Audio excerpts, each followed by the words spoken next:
friends. Today, in the first reading in the book of Samuel, we look at the life of Hannah. Hannah was a barren woman. She did not have children.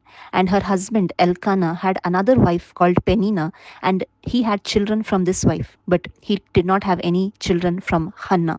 And we see constantly Penina, she provoked Hannah and she insulted her because she was barren. But we see in the life of Hannah, Hannah never responded to that insult. She never responded with bitter words or with angry words. Instead, we see she goes to the Lord in prayer. She received her strength from God. She put her trust in God and she always poured out her heart to the Lord. And we see Hannah received grace and strength and everything that she needed from the Lord.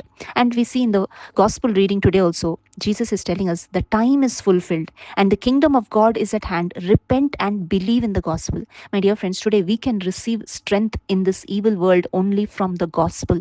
That's why Jesus says, repent and believe in the gospel. What we need to do is receive our strength from the gospel. And for this, we need repentance first. Repenting is taking a complete 180-degree turn, turning away from our sinful life, saying no to that sinful life, making a decision in our life to truly follow Christ and walking towards the ways of the Lord. That is true repentance. And once we repent, Jesus wants us to believe in the gospel. Believing in the gospel is believing in what Jesus has done for us. God so loved the world, and this love is manifested through the death and resurrection of Jesus on the cross. And when we truly understand this, we receive that strength and grace from the gospel, from the finished work of what Jesus has done on the cross, not by our works. Our works don't give us any strength, but it is only the Lord who can give us strength and grace to live this life. God has not created us so that we may perish in this world, but He has created all of us for eternal life.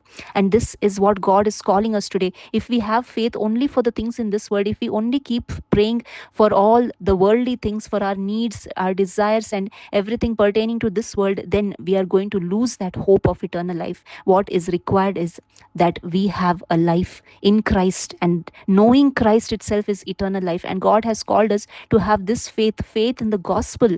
And the gospel shows us that we can have a relationship with God. We can call Him Abba, Father. Now our Father is not a distant Father, but He is a one who wants to talk to us. He is the one who wants to live inside of us. That's why we read in Corinthians, it says, your body is the temple of the Holy Spirit. The Holy Spirit resides in us, and when we hear the gospel, we receive this Holy Spirit, and the Holy Spirit helps us to live that life. We receive strength from God. And just like how Hannah received her strength from the Lord, we can receive salvation only in the name of Jesus Christ, only by hearing the gospel. And this is the will of God, that all of us be saved through believing in the gospel of Jesus Christ. Thank you. God bless you.